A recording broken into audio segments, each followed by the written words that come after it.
And welcome to this Houston Newsmakers Extra with Tim Jeffcoat, the District Director of the Houston Office of the Small Business Administration. We've been talking about the big challenge and how the SBA has responded. Tim, how have you staffed up for this? And you kind of maybe, I don't know if you were able to see this coming. Have you staffed up, or have you kind of used the same staff to do things more efficiently in order to get through this?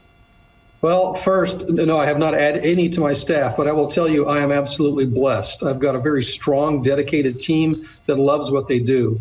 When we saw this challenge coming, no one hesitated, no one shied away. They immediately came out with a bunch of ideas, and a great example of those ideas is how they've done over 125 webinars just in the last couple of weeks to reach out and talk to folks, keeping in mind social distancing, and educate them as well as the lending community about how to access these funds to help them.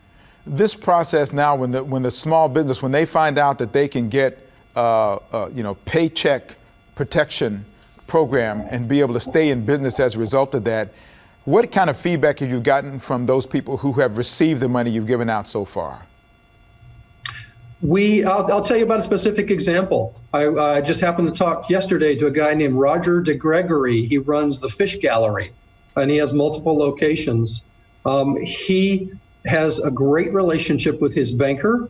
He works with Texas First Bank, and he switched to them a few years back when he was looking for someone that would be more flexible in supporting his need to buy some properties for his various retail establishments.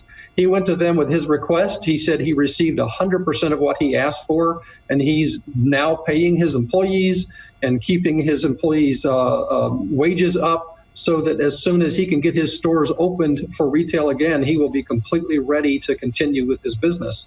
I think he's a really great example. A quote from Roger is that he's relentless, he's a grinder, and that's typical of an entrepreneur. This kind of a slowdown is something that they all want to mitigate as quickly as possible to get back on with their lives, and I think he's a great example of exactly why we do what we do. So in the meantime, with the money that was allocated under this previous program, the $349 billion now, in lieu of that, are people able to make applications? Are they able to get into the process ahead of money being allocated for the next round?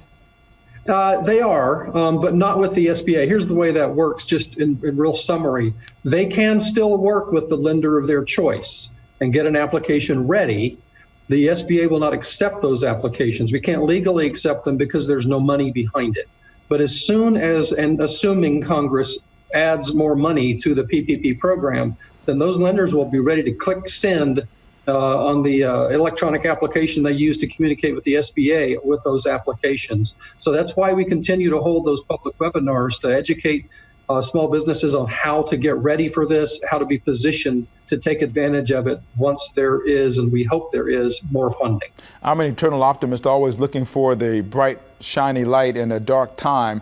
Do you think that the light that's being shined on the SBA gives you an opportunity to showcase the kinds of things you do under normal circumstances, undergirding the small business communities in our community and our country? You know, I'm really glad you asked that.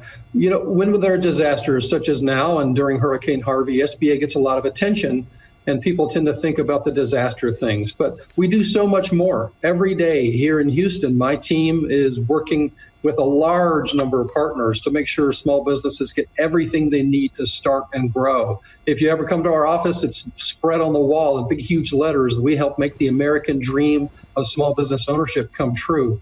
So I hope that we can have more people understand that SBA is here 365 days a year in Houston. We aren't only here when there's a disaster, and your success with your business is what drives us, and that's why we're here.